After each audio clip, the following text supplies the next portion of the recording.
नमस्कार, मैं पवन दुबे और आप देख रहे हैं नया लुक। आज हम जो आपको वीडियो दिखा रहे हैं वो है खासकर नशेड़ियों के लिए। नशेड़ी इस वीडियो को पूरा ज़रूर देखें।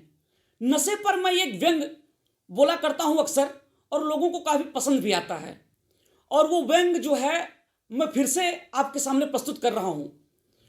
एक गुटखे पान मसाले वाले से हमने कहा, भैया गुटखा क्यों खाते हो? तो उसने कहा, सर ये कौन सी बात हुई, गुटखा पान मसाला क्यों खाते हैं, कोई पूछने वाली बात है?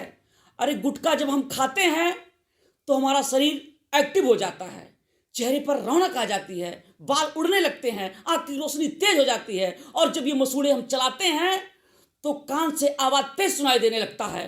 पैरिया कभी होता ही नहीं है। अरे लड़कियां नाखून पॉलिश करती हैं, हम अपने दांतों को पॉलिश कर लेते हैं, इसमें कहाँ बुराई है सर? हम बोले वाह क्या बात है। ये है नशेड़ियों की व्याख्या। लेकिन हम इसी तरह जब ताड़ी वाले के पास गए, भैया हम लोग ताड़ी क्यों पीते हो? तो उसने जो श्लोक बोला था, ताड़ सिंह के झाड़ से बह जटा से नीर और 2 लीटर मारिए फिट रहे शरीर। ताड़ सिंह के झाड़ से बह जटा से नीर और 2 लीटर मारिए फिट रहे शरीर। हम बोले बहुत बढ़िया श्लोक आपने सुनाया, हमको भी महादेव की अनुभूति हो गई। जब भी व्यक्ति मैखाने में घुसता है तो चेहरा छुपा के घुसता है। जब मैखाने से निकलता है व्यक्ति और मुख में सिगरेट डालता है तो चौराहे पर जितने भी व्यक्ति दिखते हैं सब भिखारी नजर आते हैं। ईंट का भट्ठा बिजली का पोल नजर आता है और बिजली का पोल खूंटा नजर आता है, और जहां गटर नाला दिख जाए वहीं जन्नत नजर आता है, और वहीं वह व्यक्ति पढ़ लेता है। और जब उसके कानों पर मक्खियां मच्छर भन भन भन भन करती हैं तो उसको लगता है कि स्वर्ग में सुंदर सुंदर परियां हमारे कानों पर, हमारे चेहरे पर पंखा डुला रही हूं। और जब डॉगी आके मुंह चाटने लगे तो उसको लगता है कि सुंदर सुंदर परियां हमारे चेहरे का मसाज कर रही हों। लेकिन वही डॉगी जब चेहरे पर मूत्रालय जिसे कहते हैं 1 नंबर सूसू कर देता है तब उसको लगता है भगवान इंद्र के दरबार में अमृतपान हो गया। अब बताइए इसमें नुकसान कहाँ है? लेकिन आप लोग बताइए, क्या ऐसी जिंदगी आप लोग जीना चाहते हैं? कोई भी व्यक्ति नशे के साथ पैदा नहीं हुआ है।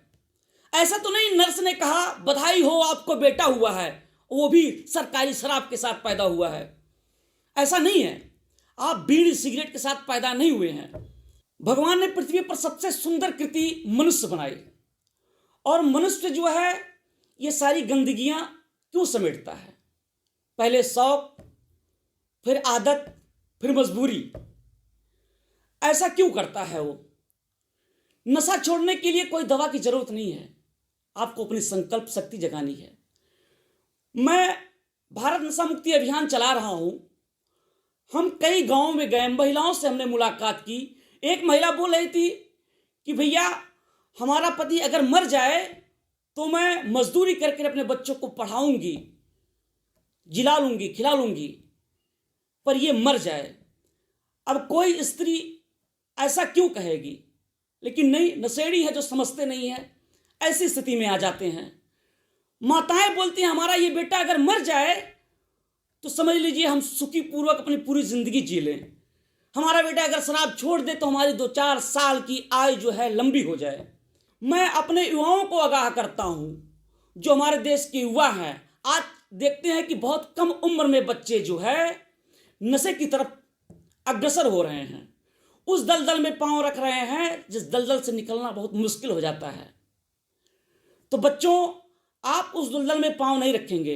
हमसे कई व्यक्ति कहते हैं सर आप जो भारत नशा मुक्ति अभियान चला रहे हैं तो पहले सरकार से आप मांग कीजिए कि ये शराब की दुकानें बंद हो। हमने कहा ऐसा नहीं हो सकता है। मैं आप लोगों को आगाह करता हूं। तो मेरे देश के युवा भाइयों, आप जो है इस दलदल में पांव नहीं रखेंगे, क्योंकि नशे का अंजाम मौत का पैगाम। नशे का नाश करो, देश का विकास करो, ये हमारा नारा है।